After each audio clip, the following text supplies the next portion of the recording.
আজ 30 এপ্রিল মঙ্গলবার সকাল থেকে রাজনগর এলাকায় নির্বাচনী প্রচারে ব্যস্ত থাকতে লক্ষ্য করা যায় শতাব্দী রায়কে।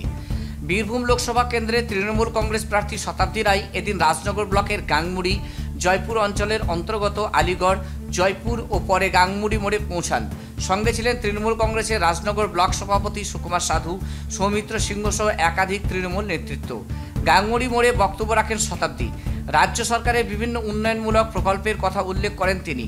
পাশাপাশি 100 দিনের বকেয়া টাকা ও আবাস যোজনা তথা বাড়ি তৈরির টাকা কেন্দ্রীয় সরকার না দিয়ে রাজ্যের প্রতি ও রাজ্যের মানুষের প্রতি বঞ্চনা করছে বলে অভিযোগ করেন তিনি। রাজ্য সরকারের তরফে 100 দিনের বকেয়া টাকা যে দেওয়া হয়েছে এবং বাড়ির ক্ষেত্রেও রাজ্য সরকার উদ্যোগ নিয়েছে বলে উল্লেখ করেন তিনি। সভা মঞ্চের সামনে মহিলা পুরুষ সমর্থকরা হাজির ছিলেন এদিন।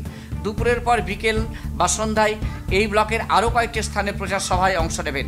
দলীয় সূত্রে এমনটাই জানা গিয়েছে। বীরভূমের রাজনগর থেকে মোহাম্মদ শফিউল আলমের রিপোর্ট, দি নিউজ টুডে বাংলা, বাংলার খবর, বাঙালির খবর।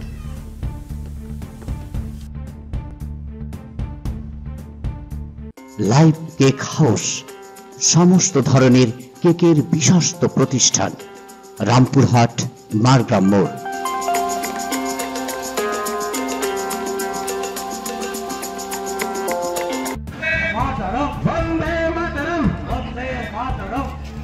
शताब्दी राय स्वागतम स्वागतम स्वागतम शताब्दी राय स्वागतम स्वागतम स्वागतम वंदे मातरम वंदे मातरम वंदे मातरम वंदे मातरम না বলা ভালো।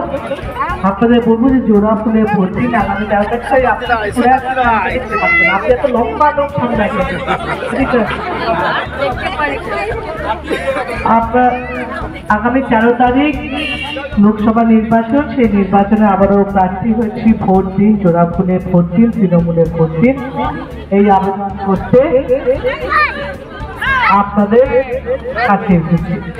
দেখুন, গতবার বিধানসভার পর মমতা ব্যানার্জি বলেছিল যে লক্ষ্মী চেয়ার তো আছে, বসে পড়েন না, চেয়ার তো আছে, বসে আপনি বসে, ঢাকা পড়ার জন্য চেয়ারে বসতে ওরা দেখতে পাচ্ছে না, কষ্ট করে লোক দাঁড়িয়ে আছে। আমি কষ্ট করে তারপরে দেখতে না পাই, তবে যাওয়ার সময় দেখতেই পেলাম না, তাই না?